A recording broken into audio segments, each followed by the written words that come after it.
សួស្តីបាទអ្នកទាំងអស់គ្នាជាទីនឹករលឹកនិងជាទីគោរពស្រឡាញ់រាប់អាន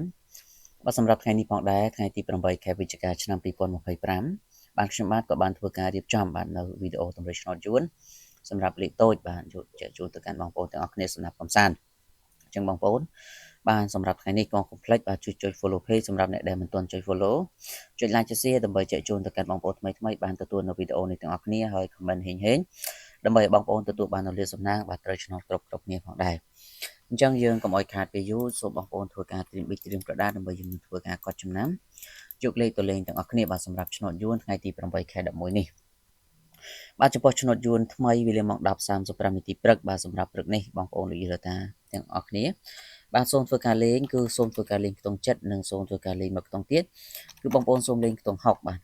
បាទចំពោះខ្ទង់ចិត្តនេះគឺយើងធ្វើការបូក71 74លេង A B C D ហើយចំណែកខ្ទង់60គឺលោកយាយរដ្ឋាបងប្អូនសូមលេង68 69បាទសម្រាប់ធ្វើការផ្សងសំណាងនៅពក A B C D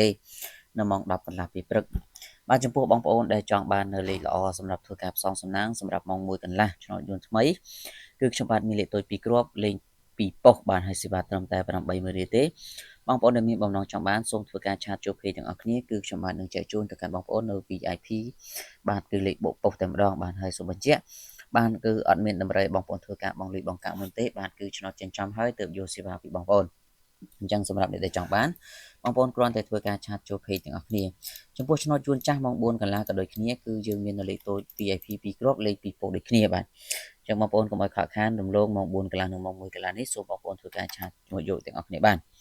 បាទសម្រាប់ម៉ោង 6:35 នាទីពេលល្ងាចគឺសូមបងប្អូនលេខខ្ទង់30និងលេខខ្ទង់7